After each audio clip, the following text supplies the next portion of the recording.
sifatida ishlang, qiling. Hali dinligimiz bo'shligi o'zimizning xatoyimiz, o'zimiz aybimiz. Mana sizga ish, mana sizga reja.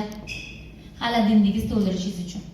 Biz ham masalan ishsizlikdan bu joyga kelib toptirib avvalo, lekin bu joyda staj ketadi.